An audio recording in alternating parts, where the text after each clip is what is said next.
qadın şəkildə və ya televizorda ümumiyyətlə hər hansısa bir yerdə naməhrəm kişi şəklinə baxa bilər? Qadının naməhrəm kişiyə baxması, qardaşlar, yəni bu bəzi alimlər haram görüb və bəzi alimlər icazəli görüblər. Və təbii ki, şəhvətsiz baxmağı, yəni var şəhvətlə baxmaq, var şəhvətsiz baxmaq. Yəni şəhvətlə icma ilə haramdır.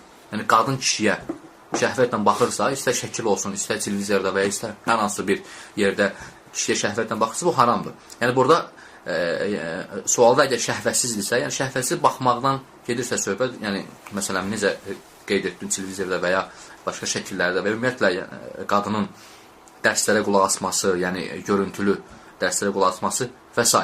Yəni söhbət əgər bundan gedirsə, yəni bu haqda yəni bəzi alimlər necə qeyd etdim, haram görür bunu və bəzi alimlər isə icazəli görüblər. Və təbii ki, yəni hər görüşün öz dəlilləri var.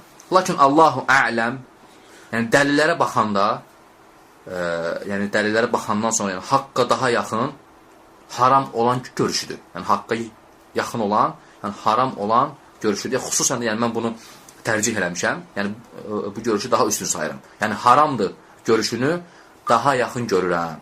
Yəni qadın naməhrəm kişiyə baxa bilməz.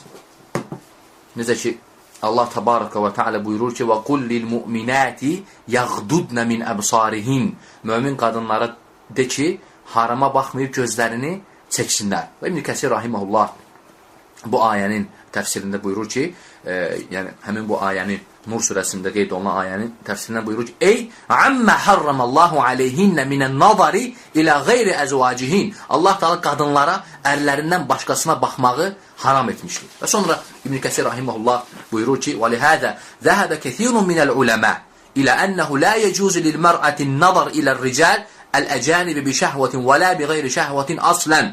Əksər alimlər deyiblər ki, qadına nə məhrəm, yəni naməhrəm kişiyə baxması istər şəhvətlə, istərsə də şəhvətsiz olsun, baxması haramdır deyir. Və xülas yəni hökm budur ki, yəni şəhvətsiz baxmaqda alimlər ixtilaf ediblər.